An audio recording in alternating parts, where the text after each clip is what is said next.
हाँ दोस्तों, good morning, नमस्कार। आप सभी को जो mission center by Mukesh Agarwal coaching में आप सभी का स्वागत है। आज मैं आप सभी को प्रमुख टॉपिक्स लेकर आया हूँ।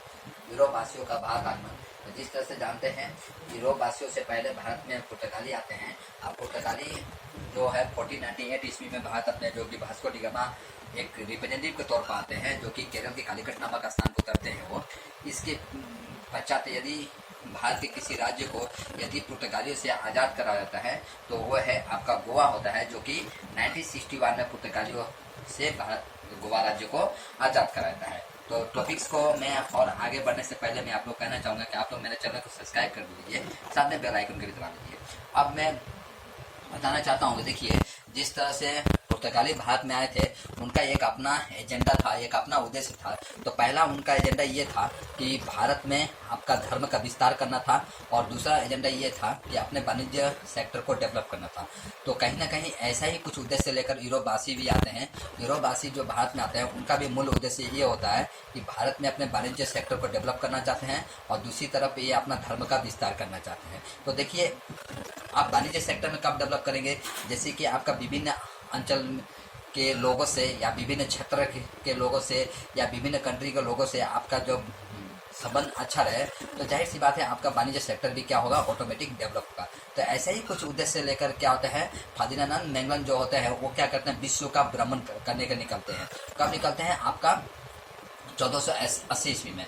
अच्छा, आप मेरा स्क्रीन पर कुछ नाम देख रहे हैं, तो मैं चाहूँगा पहले आप इसका स्क्रीनशॉट ले लीजिए। इससे क्या होगा, आपको नोट बनाने में काफ़ी सुविधा होगी। ठीक है, तो देखिए 1480 में फर्डिनांड मैगलन जो होता है, वो आपका फर्डिनांड मैगलन वो क्या करते हैं, पूरा विश्व का भ्रमण के लिए निकलते हैं। और हालांकि इनको विश्व का भ्रमण के दौरान इनको कई कठिनाइयों का भी सामना करना पड़ता है, जैसे कि आर्थिक संकट का सामना करना पड़ता है। साथ में इनको जो स्थानीय निवासी होते हैं उनके साथ मुठभेड़ भी होता है। हालांकि इनको प्राकृतिक आपदा का भी सामना करना पड़ता है। साथ में इनको एक स्कर्वी रोग होता है, स्कर्वी रोग का भी इनको सामना करना पड़ता है। तो देखिए, उन आर्थिक जो समस्याओं का सामना कर रहे थे, तो उसमें उन दिनों में स्पेन के जो राजा थे, जेम्स प्रथम जो थे, इनको काफ़ी आर्थिक सहायता भी प्रदान किए थे। इसके बाद इनको देखिए, कहीं ना कहीं फिलीपींस के जो आदिवासी थे, फिलीपींस के आदिवासी इनको ऊपर अटैक कर देते हैं, जिससे क्या हो जाता है, इनका हत्या हो जाता है, या यूँ बोल लीजिए कि अपने उद्देश्य को सफल करने में शहीद हो जाते हैं। तो देखिए, उन्होंने ने ही मैगलन ने ही आपका प्रशांत महासागर का नामकरण किया था। तो देखिए, मैगलन के पश्चात यदि दूसरा कोई व्यक्ति होता है जो कि आपका पूरा विश्व का भ्रमण करना चाहता है, वो फ्रांसीसी ड्रेक होते हैं। फ्रांसीसी ड्रेक जो होता है 1580 ईस्वी में आपका क्या करते हैं, वो पूरा विश्व का परिक्रमा करते हैं। इस हिसाब से फ्रांसीसी ड्रेक जो होते हैं वो 2 नंबर व्यक्ति होते हैं। इसके बाद आपका रालेफ फिच होते हैं, जो कि 1582 ईस्वी में भारत और बर्मा का भ्रमण करते हैं। ठीक है, इसके बाद देखिए, जेम्स मिल्टन हॉल होते हैं, जो कि 1599 ईस्वी में, उन दिनों में जो इंग्लैंड की रानी हुआ करती थी एलिजाबेथ के एक आदेश पत्र को लेकर भारत में आते हैं, ताकि भारत में आकर अपना वाणिज्य सेक्टर को डेवलप कर सकें। हालांकि वो आने के पश्चात उनका ऐसा कुछ जो उद्देश्य होता है कि भारत में अपने वाणिज्य सेक्टर को डेवलप कर पाएंगे या अपने किसी सेक्टर को लीज के तौर पर ले सकते हैं, ऐसा कुछ नहीं हो पाता है, और इनको निराशा ही हाथ लगती है और उनको चले जाते हैं। इसके बाद देखिए, रानी एलिजाबेथ के पश्चात है। अब देखिए, हालांकि देखिए, रानी एलिजाबेथ जब इंग्लैंड की रानी हुआ करती थी, तो उसी समय में एक ईस्ट इंडिया कंपनी का स्थापना होता है। हालांकि ईस्ट इंडिया कंपनी का स्थापना जो हुआ था इंग्लैंड में हुआ था, इसलिए इसको इंग्लिश ईस्ट इंडिया कंपनी के नाम से जाना जाता है। हालांकि बाद में इसको इंग्लिश को हटाकर सिर्फ ईस्ट इंडिया कंपनी के नाम से ही जाना जाता है। देखिए, उन दिनों में जो ईस्ट इंडिया कंपनी थी, ये मसाले जो कि एक मसाले का बिजनेस क्या करती थी, और धीरे धीरे विभिन्न सेक्टर में क्या करती है, अपना पैर पसारते जाती है। इस हिसाब से देखा जाए, भारत के आपका जो एडमिनिस्ट्रेशन सेक्टर होता है, मतलब प्रशासनिक क्षेत्र जो होता है, उसमें भी इंटरफेयर करने लगती है। ठीक है, जैसे कि आप जानते हैं कि पैसा आने के बाद मनुष्य हर सेक्टर में क्या करने लगता है, इंटरफेयर करने लगता है, या हर सेक्टर में अपने आप को बादशाह समझने लगता है। तो कुछ उसी तरह का ही ईस्ट इंडिया कंपनी भी करती है। देखिए, तो जो इंग्लैंड की जो रानी थी एलिजाबेथ जो थी, उनको इस ईस्ट इंडिया कंपनी को आपका अमेरिका के मैगलन और अफ्रीका के उत्तरमासा जो है इस सेक्टर में उनको व्यापार वाणिज्य करने का अनुमति प्रदान करती है। हालांकि देखिए उत्तरमासा और मैगलन के अलावा भी ईस्ट इंडिया कंपनी क्या करती है, जैसे जावा, सुमात्रा, मेगालिंडा है ना, इन सब सेक्टरों में क्या करती है ईस्ट इंडिया कंपनी व्यापार वाणिज्य करती थी। ठीक है, इसके पश्चात देखिए अब जो इंग्लैंड के जो राजा थे, अब तो रानी का शासन समाप्त होता है, अब राजा आते हैं। इंग्लैंड के राजा जो थे जेम्स प्रथम थे।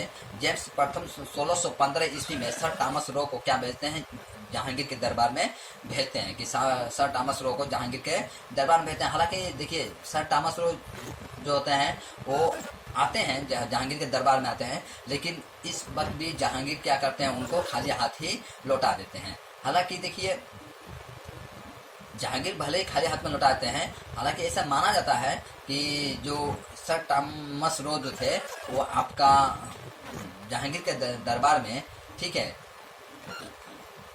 काफी समय बिताते हैं और बिताने के पश्चात सूरत में एक व्यापारी कोठी भी स्थापित कर लेते हैं। तो सूरत में जो व्यापारी कोठी स्थापित करते हैं वो 1608 ईस्वी होता है, 1608 या कहीं कहीं आपको 9 भी मिल जाएगा। 1609 ईस्वी में वो अपना सूरत में व्यापारी कोठी स्थापित करते हैं। इससे पहले जो होते हैं वो कैप्टन विलियम्स हॉकिंस होते हैं। तो कैप्टन विलियम हॉकिंस जो है सर थॉमस रो से पहले जो कैप्टन विलियम हॉकिंस आते हैं वो आपका देखिए जहांगीर के दरबार में लगभग 2 साल रहते हैं, लेकिन 2 साल रहने के बावजूद भी इनका तालमेल जो होता है जहांगीर के साथ अच्छा नहीं बनता है और इनको ही निराशा हाथ लगता है। ठीक है, जो हॉकिंस जो है आपका ताप्ती नदी को पार करके आते हैं भारत में, और ताप्ती नदी जो है आपका किन किन राज्यों से होकर बहती है। देखिए ताप्ती नदी जो होता है आपका महाराष्ट्र, मध्य प्रदेश और गुजरात के इन 3 राज्यों में बहती है और जाके अंततः कहाँ मिल जाती है, अरब सागर में जाके ताप्ती नदी गिरती है और मध्य प्रदेश के पहाड़ी इलाकों से निकलती है ताप्ती नदी। तो मैं ताप्ती नदी के बारे में थोड़ा आपको बता दिया। तो देखिए इस तरह से क्या होता है। हालांकि देखिए जहांगीर जो है, जहांगीर इतना सॉफ्ट हार्ट वाला इंसान नहीं था। कहा जाता है कि जहांगीर बहुत क्रूर भी था। कभी कब क्रूर हो जाए, कब सॉफ्ट दिखाए अपने नीतियों में, वो कोई नहीं बोल सकता था। कहा जाता है कि अपने कहीं ऐसा भी आपके इतिहास में मिल जाते हैं तो किसी का आंगुल काटना, किसी को इंस्टेंट पनिशमेंट कर देना, ये जहांगीर का फितरत में था। ठीक है, हालांकि जहांगीर जो है अयासी टाइप का व्यक्ति था। मैंने कहने का मतलब वो जनता के प्रति उतना नहीं सोचता था, ना ही अपने देश के बारे में सोचता था। वो अपने आप में मस्त रहना चाहता था। कौन? जहांगीर। तो ये सब जो कमियां था हमारे जो राजा का, यही सब जो कमियां जो है आपका यूरोपवासी के जो लीडर आते हैं, वो यूरोपियन कंट्री के जो लीडर आते हैं वो इन सब कमियों का क्या करते हैं, फायदा उठाते हैं। क्योंकि वो पहले ही आने से पहले वो राजा का जो चरित्र है उसके ऊपर थोड़ा बहुत वो तैयारी करके आते हैं, किस तरह से राजा को प्रभावित किया जा सकता है। तो देखिए इस तरह से जैसे कि मैं आपको बताया कि सूरत में अपना वाणिज्य सेक्टर को स्थापित कर लेते हैं, तो पहला सर्वप्रथम अगर कोठी स्थापित किया जाता है ईस्ट इंडियन कंपनी, तो वो है सूरत होता है। इसके बाद देखिए एक एक करके सेक्टर को क्या करते हैं, अपने अधिकार में लेते जाते हैं, या यूं कह लीजिए कि अपने वाणिज्य सेक्टर को डेवलप करते हैं। तो जैसे देखिए मछलीपट्टनम में 1632 ईस्वी को में व्यापारी कोठियाँ स्थापित करते हैं। फिर आपका अरमा जो गांव होता है उसमें 1636 ईस्वी में आपका एक व्यापारी कोठियाँ स्थापित करते हैं। फिर इसके बाद चंद्रगिरी जो होता है वहाँ पर 1639 ईस्वी में एक व्यापारी कोठी स्थापित करते हैं। और मद्रास में फोर्ट सेंट जॉर्ज की एक स्थापना करते हैं, जो कि वो अंग्रेजों के लिए क्या था, एक व्यापारी कोठी था। ठीक है, फोर्ट सेंट जॉर्ज जो है अंग्रेजों के लिए क्या था, एक व्यापारी कोठी था। आप इसको याद कर लीजिएगा क्योंकि परीक्षा में पूछ देता है फोर्ट सेंट जॉर्ज जो है किससे संबंधित है। ठीक है, तो आपको याद होना चाहिए कि ये क्या है, एक व्यापारी कोठी था। ठीक है, अब देखिए इसी बीच में आपका क्या होता है, इंग्लैंड तकरीबन जैसे कि मैं आपको पहले भी बताया हूँ, पुर्तगाली भी अपने तरफ से हर संभव प्रयास करते थे अपने साम्राज्य का विस्तार करने में। तो कहीं ये भी कम नहीं थे, यूरोपियन भी कम नहीं थे। तो देखिए 1661 ईस्वी में इंग्लैंड के राजा जो चार्ल्स द्वितीय थे वो क्या करते हैं, उनका विवाह जो होता है एक पुर्तगाली कन्या होती है जिनका नाम होता है कैथरीन के साथ इनका विवाह होता है। ठीक है, और इनको दहेज के रूप में बम्बई शहर मिल जाता है। और ये क्या करते हैं, चार्ल्स द्वितीय क्या करते हैं, उस बम्बई शहर को है ना, क्या करते हैं, ब्रिटिश ईस्ट इंडिया कंपनी को देते हैं 1668 ईस्वी में। इस हिसाब से देखते हैं कि ईस्ट इंडिया कंपनी का दूसरा कोई अगर व्यापारी कोठी माने सबसे बड़ा व्यापारी कोठी अगर देखा जाए तो बम्बई बन जाता है। अब इसी बीच देखिए, इसी बीच में अब आगमन होता है, जहांगीर का शासन समाप्त होता है। अब इसमें आगमन होता है किसका, औरंगजेब का। तो औरंगजेब जैसे कि आप जानते हैं, औरंगजेब अपने आप में एक क्रूर शासक था। वो इन लोगों का नीतियों का पसंद नहीं करता था। जैसे कि औरंगजेब क्या चाहता था कि भारत में मुसलमानों का शासन चले, और ये लोग कहीं ना कहीं अपने ईसाई शासन को चलाना चाहते थे। तो इसमें काफ़ी मुठभेड़ होता है, और कहीं ना कहीं औरंगजेब इनके नीतियों को समझ जाता है और इनको पसंद नहीं भी करता है। तो ऐसे समय में क्या करता है, यूरोपियन जो जितने भी कोठियाँ चल रही थी, माने कोठिया कहने का मतलब ये मत समझिए कि कंपनी होता है, नहीं, ऐसा कंपनी नहीं था। कोठिया कहने का मतलब जो बड़े बड़े जो फैक्ट्री से माल उत्पादन होते थे, तो उनको किसी एक जगह में लाकर बेचा जाता था, उसी को कोठी के नाम से जाना जाता था। ठीक है, तो औरंगजेब इनके ऊपर में एक जजिया कर लगाता है। जजिया कर माने बोला जाए तो एक प्रकार का टैक्स होता है, जो 1.5 लाख पौंड, पौंड कहने का मतलब माने सोने का सिक्का। ठीक है, इतना लगाता है। हालांकि ये नहीं देना चाहते हैं, यूरोपीय कंट्री के जो रिप्रेजेंटेटिव होते हैं, उम्मीदवार होते हैं, वो नहीं देना चाहते हैं। इसमें क्या होता है, औरंगजेब नाराज हो जाता है और इनको क्या करता है, सारे कोठी पर व्यापार वाणिज्य करने से रोक लगाता है। हालांकि इनको बहुत जल्दी समझ में आता है यूरोपवासियों का कि नहीं, इस तरह से करेंगे कि वहाँ के शासक से लड़कर हम अपना वाणिज्य सेक्टर को डेवलप नहीं कर सकते। तो तुरंत ही जाकर क्या करते हैं, औरंगजेब से माफ़ी भी मांगते हैं, और औरंगजेब मान भी जाता है, क्योंकि मुगल तो यही चाहते थे कि पहले धमक दिखाना, इसके बाद जो इनका अधीनता स्वीकार कर लेता था तो उसके प्रति सॉफ्ट हो जाते थे। ये इस इतिहास से आपको मिल जाएगा ये चीज़। ठीक है, तो इस हिसाब से ये भी सॉफ्ट हो जाते हैं, फिर इनको परमिशन दे देते हैं। अब देखिए, औरंगजेब का जो शासन था आपका, लगभग औरंगजेब का जो देहांत होता है आपका 1707 ईस्वी में औरंगजेब का देहांत हो जाता है। अब औरंगजेब का देहांत के पश्चात एक फारूक सियार आते हैं। ठीक है, फारूक सियार आते हैं। तो फारूक सियार का जो शासन होता है आपका 1713 से लेकर 1719 के आसपास होता है। तो इसी समय में क्या होता है, फारूक सियार का क्या होता है, थोड़ा तबियत खराब हो जाता है, माने उनका शरीर में एक घाव हो जाता है, जो अत्यंत उनको पीड़ा होता है, दर्द होता है। तो ऐसे समय में यूरोपियन जो कंट्री आए, तो उसी में से सर जॉन सॉर्मन जो थे, जॉन सॉर्मन के नेतृत्व में एक टीम आती है इनका इलाज करने के लिए। उसी में एक व्यक्ति होता है, माने इलाज करने के बोल लीजिए, चाहिए यूँ समझ लीजिए, फारूक सियार से मिलने के लिए आता है। ठीक है, तो उसी में से क्या होता है, जो मित्र के हिसाब से, तो उसी में एक हैमिल्टन होता है।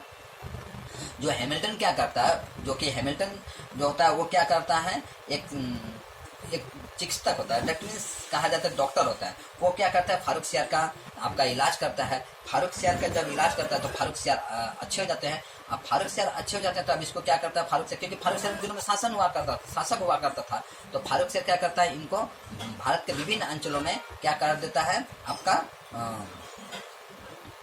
व्यापार वाणिज्य करने के लिए परमिशन दे देता है। इस हिसाब से देखा जाए तो ब्रिटिश जो है दिन प्रतिदिन अपना व्यापार के सेक्टर में पैर पसार रही थी और कहीं ना कहीं सफल भी हो रही थी। ठीक है, तो फारूक सियार का पहचान है। अब देखिए, ब्रिटिश तो हालांकि पीछे नहीं हटती है, ब्रिटिश अपने तरफ से हर संभव प्रयास भी करती है। अब उन दिनों में बंगाल के एक नवाब हुआ करते थे, उनके अनुमति से कालीकट, सूतानूटी और कालीघाट, ठीक है, सॉरी कालीकट में बोला, कालीघाट, सुल्तानपुर और गोविंदपुर, ये जो 3 गांव थे, पहले एक समय में क्या थे, 3 गांव थे। तो वहाँ की जो बंगाल के नवाब हुआ करते थे, उनके परमिशन से ये कालीकट, सुल्तानपुर और गोविंदपुर जो इलाका होता है, इस पर क्या करते हैं, यूरोपवासी जो है इस पर अपना अधिकार जमा लेते हैं और लास्ट में क्या करते हैं, यहाँ पर भी एक व्यापारी कोठी स्थापित कर देते हैं। तो देखा जाए, आप देख रहे हैं कि किस तरह से अपना दिन प्रतिदिन व्यापारी सेक्टर को क्या कर रहे थे, डेवलप कर रहे थे। अब इसके पश्चात देखिए, अब आता है आपका रॉबर्ट सिराजुद्दौला का। ठीक है, सिराजुद्दौला जो था, कहा जाता है वो ऐसे वीर तो था, लेकिन कहा जाता है उनकी सैनिक में कुछ ऐसे लोग थे जो कि सिराजुद्दौला को पसंद नहीं करते थे, है ना। और वो जाके किससे मिल जाते हैं, यूरोपवासी जो आते हैं या रॉबर्ट क्लाइव आते हैं, तो रॉबर्ट क्लाइव से मिल जाते हैं। तो रॉबर्ट क्लाइव से मिलता है, तो उसी समय बैटल ऑफ प्लासी होता है। फिर 1757 ईस्वी में बैटल ऑफ प्लासी एक लड़ाई लड़ा जाता है। ठीक है, उस लड़ाई में क्या होता है, जिसको प्लासी का युद्ध कहा जाता है, उस लड़ाई में आपका सिराजुद्दौला का हार होता है और आपका रॉबर्ट क्लाइव का जीत होता है। इसी के पश्चात क्या होता है, अब यूं कह लीजिए कि भारत पर पूरी तरह से ब्रिटिशों का अधिकार हो जाता है, ठीक है, इसी लड़ाई के पश्चात। तो मैं आपको संक्षेप में बताने का प्रयास किया किस तरह से यूरोपियों का भारत में आगमन होगा। मैं आशा करता हूं आपको अच्छी तरह से समझ में आया होगा, और इसी के साथ ही मैं अपने क्लास को भी समाप्त करना चाहूंगा। और समाप्त करने से पहले मैं आपसे ये कहना चाहूंगा कि आप लोग मेरे चैनल को सब्सक्राइब कर दीजिए, साथ में बेल आइकन को दबा दीजिएगा। यदि आपको इस सेक्टर से अगर कुछ और भी आपको नॉलेज हो किसी संदर्भ में, तो आप जो कमेंट बॉक्स है उसमें आप कमेंट करके जरूर जना सकते हैं, ठीक है। इतना करके मैं आपका अपना विषय जो है आज यहीं पर समाप्त करता हूँ। जय हिंद।